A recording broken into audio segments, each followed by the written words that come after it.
Hola queridos amigos, ¿cómo están? Les habla Glory de Exposiciones de Fe y hoy quiero hablar un poquitito con ustedes como cada día que podemos encontrarnos en este programa de la aceptación. Una palabra que el Señor me dio cuando estaba orando, ¿verdad? Dice, el Señor ha escuchado mis ruegos, el Señor ha tomado en cuenta mi oración, dice el Salmo 6:9. En estos días que estuve orando bastante por una situación difícil que estoy pasando, el Señor me había hablado de que Él me escucha, de que todo lo que yo le pido, lo que yo oro, lo que yo digo en oración, Él me escucha. Nunca pasa desapercibido lo que nosotros le pedimos a Él.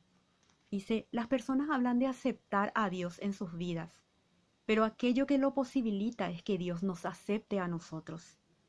Jesús dio su vida para pagar el precio de todos los errores que habíamos cometido.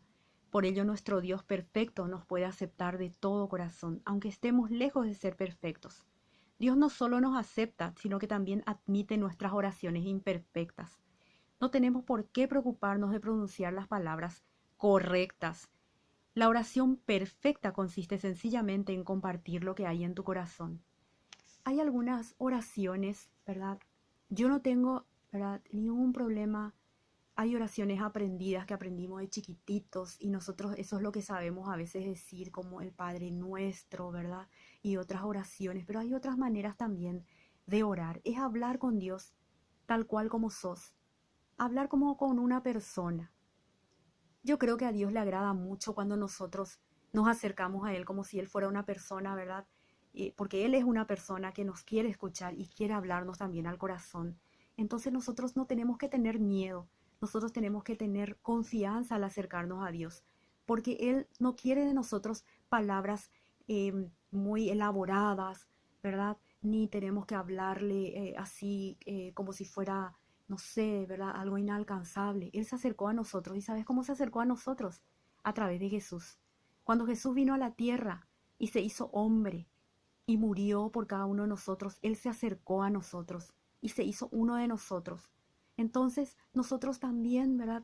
Ya que Él se acercó a nosotros, nosotros podemos acercarnos confiadamente, dice la palabra de Dios, al trono de gracia para alcanzar ayuda, para el oportuno socorro, dice la Biblia, ¿verdad? Entonces, tengamos confianza en acercarnos a Dios, no tengamos vergüenza de qué vamos a decirle y podemos orarle esas oraciones que aprendimos, pero también aprendamos a hablar con Él, aprendamos a tener una relación con Él, ¿verdad? Como una persona como cualquiera, como la tenés con tu esposo, como la tenés con tu amiga, como la tenés con cualquier compañero, con cualquier persona cercana. Así quiere ser Dios para vos. Entonces yo deseo de todo corazón que ores y que puedas tener ese relacionamiento cercano con Dios cada día más, porque Él quiere entrar en tu vida, quiere ser dueño de tu vida, ser Señor en tu vida. Entonces esta es la oportunidad en que puedes buscarle y pedirle a Él que sea el Señor de tu vida. Te bendigo, te habla Gloria de Pociones de Fe. Muchas gracias por escucharme y que Dios te bendiga muchísimo. Chao.